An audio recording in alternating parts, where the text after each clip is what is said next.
অপরাধের সব প্রমাণ নষ্ট করে ফেলার জন্যে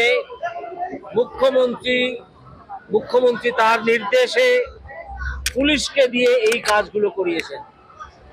আজকে জানা যাচ্ছে যে 12-13 জন পুলিশ আধিকারিক সারাক্ষণ ওইখানে ছিল। সময়ের যে তফাৎ, কখন পুলিশ জানতে পারলো, কখন এফআইআর হলো, সেই তফাতের কোনো ব্যাখ্যা আজ নেই।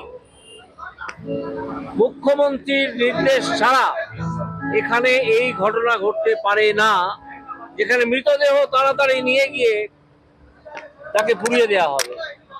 এই মৃতদেহের সেকেন্ড পোস্টমর্টেম যে করা প্রয়োজন তা সবাই বুঝতে পারছিল, কিন্তু যেহেতু মেয়েটির বাবা মাকে পুলিশ আলাদা করে রেখেছিল, মৃতদেহ নিয়ে দৌড়ে পালাচ্ছিল, তাড়াতাড়ি মৃতদেহ পুড়িয়ে দিতে হবে, না হলে আসল প্রমাণ সংগ্রহের যে ডেড বডি সেইটাকেই ধ্বংস করে দেওয়া যাবে না। সেই জন্য পুলিশ তাড়াতাড়ি করছিল পুড়িয়ে ফেলার জন্যে।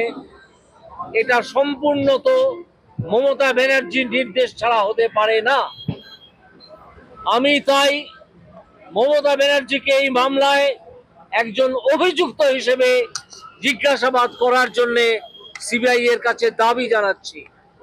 মমতা ব্যানার্জি একজন অপরাধী, তিনি সাক্ষ্য প্রমাণ নষ্টের সব রকম কাজ পুলিশকে নির্দেশ দিয়ে করিয়েছেন, না হলে মৃতদেহটি এত তাড়াতাড়ি পুড়িয়ে দেওয়া হতো না।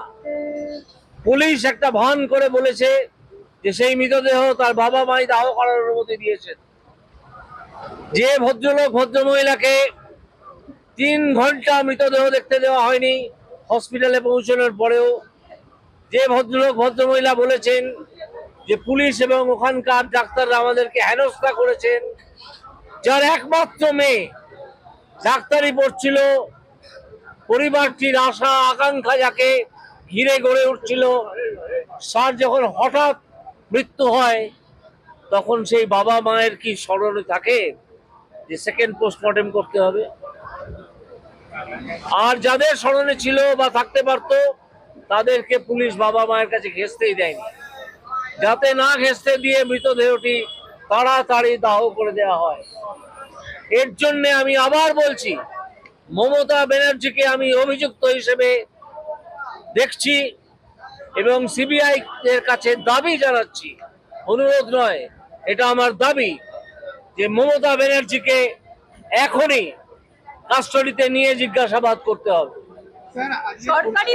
এই মমতা ব্যানার্জি বারে বারে বিভিন্ন অপরাধ করে নিজেকে কোনোভাবে বাঁচিয়ে রেখেছেন।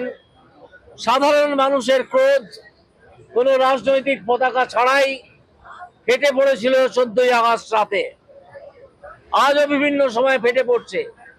কখন সাধারণ মানুষ এইভাবে বেরোয়? আমরা সিঙ্গুর নন্দীগ্রাম দেখেছি, আমি তখন আইনজীবী। সিঙ্গুর নন্দীগ্রামেও ঠিক একইভাবে মানুষ বেরিয়ে পড়েছিল রাস্তায়, যারা জীবনে কখনো বেরোন না কোনো রাস্তায়। ধরুন একজন বৈজ্ঞানিক বা গবেষক, তিনি তার কাজেই ব্যাপৃত থাকেন।